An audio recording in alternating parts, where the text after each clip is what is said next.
সনাতন ধর্মীয় না, আগে হিন্দু ধর্মে ছিলেন। তো হিন্দু ধর্মে থাক অবস্থায় আপনার নাম ছিল হৃদয় দাস। হ্যাঁ, আপনার বাবার নাম হচ্ছে বিকাশ দাস। আচ্ছা, আপনার বাড়ি হচ্ছে হালিশহর দুয়ার দিঘি, দুবাপাড়া। আচ্ছা, তো আপনি যে কলমা পড়তে আসছেন, এটা কি আপনি স্বেচ্ছায় পড়তেছেন নাকি কেউ বাধ্য করছে আপনাকে? স্বেচ্ছায় পড়তেছেন, নিজের ইচ্ছা থেকে। হ্যাঁ, তো আপনি ইসলামের দিকে কিভাবে আসলেন, এটা আপনাকে কে বুঝালো বা কেন আপনি আপনার ধর্ম ছেড়ে এদিকে আসতেছেন, এটা যে উত্তম ধর্ম, এটা কেমনে বুঝলেন? না, আমি ইসলাম প্রতি আসলে এটা বিবেচনা করছি, এটা ইসলাম প্রতি মানে আসছি প্রতি জেনে শুনে আমি মানে ইসলামের পালনটা দিচ্ছি। আচ্ছা, তো আপনি ইচ্ছা করে জেনে শুনে বুঝে ইসলাম ধর্মের দিকে দাবিত হয়েছেন এবং আমি বুঝতে পেরেছেন যে ইসলাম ধর্ম এটা শ্রেষ্ঠ ধর্ম, এটা বুঝে গেছেন আপনি। আলহামদুলিল্লাহ। তাইলে আপনি ইসলাম ধর্ম এটা শ্রেষ্ঠ ধর্ম বুঝেছেন, আপনি এখন কলমা পড়ে মুসলমান হবেন। আমাদের এই হাজার হাজার মুসল্লি ভাইদের কাতারে আপনি চলে আসবেন। হ্যাঁ, এই মুসল্লিদের কাতারে আপনি নামাজ পড়তে পারার মতো আগে আপনাকে কলমা পড়ে দেওয়া হবে, ঠিক আছে? তো আপনি আমার মুখে মুখে পড়েন, লা ইলাহা ইল্লাল্লাহু মুহাম্মাদুর রাসূলুল্লাহ, লা ইলাহা ইল্লাল্লাহু মুহাম্মাদুর রাসূলুল্লাহ। আল্লাহ ছাড়া কোনো উপাস্য নেই। হযরত মুহাম্মদ মুস্তাফা সাল্লাল্লাহু আলাইহি ওয়াসাল্লাম আল্লাহ তাআলার প্রিয় রাসূল। আশহাদু আন লা ইলাহা ইল্লাল্লাহু ওয়াহদাহু লা শারীকা লাহু ওয়া আশহাদু আন্না মুহাম্মাদান আবদুহু ওয়া রাসূলুহু।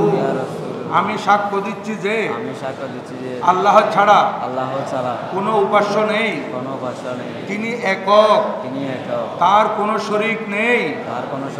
এবং আরো সাক্ষ্য দিচ্ছি যে হযরত মুহাম্মদ মুস্তাফা সাল্লাল্লাহু আলাইহি ওয়াসাল্লাম আল্লাহ তাআলার প্রিয় বান্দা ও প্রিয় রাসূল। আলহামদুলিল্লাহ, আপনি এখন কলমা পড়ে মুসলমান হয়ে গেছেন। এখন আপনার আগের নাম ছিল হৃদয় দাস, এখন থেকে আপনার নাম হবে আব্দুর রহমান।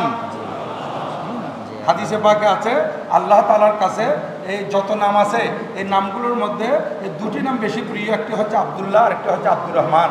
তো আপনার একটি প্রিয় নাম আল্লাহ তাআলার কাছে আব্দুর রহমান, সেটা আপনার নাম রাখা হয়েছে। তো এখন আপনি যখন কলমা পড়েছেন, এখন থেকে আপনার উপর 5 ওয়াক্ত নামাজ ফরজ হয়ে গেছে। মাহে রমজান মুবারকের 30 রোজা আপনার উপর ফরজ হয়ে গেছে।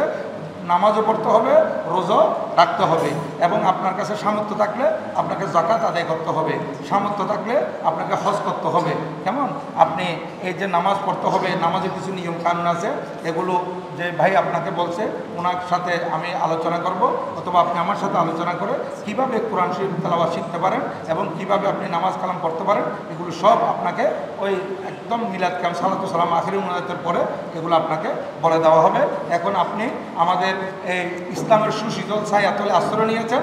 আপনি আগে যত মূর্তি পূজা করছেন, শিরিক করছেন, এগুলো সব এখন যে আপনি কলমা পড়েছেন, হাদিসে পাকে আছে আল ইসলামু ইয়াহদিমু মা কানা ক্বাবলাহু। হ্যাঁ, ইসলাম কবুল করার সাথে সাথে পূর্বের সমস্ত গুনাহ মাফ হয়ে যায়। আপনি যাই করেছেন সব মাফ, এখন আপনি একদম নিষ্পাপ, বেগুনাহ। এখন থেকে আপনি যদি কোনো গুনাহ কাজ না করেন তাহলে একবারে আপনি জান্নাতি মানুষ, ঠিক আছে? আলহামদুলিল্লাহ।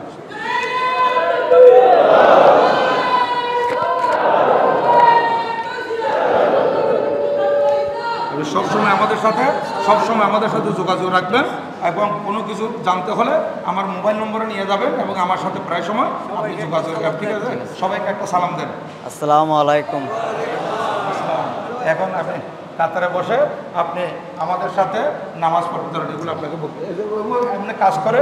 ও আসলে মহব্বত করে, ইসলাম জেনে শুনে ইসলাম কবুল করছে।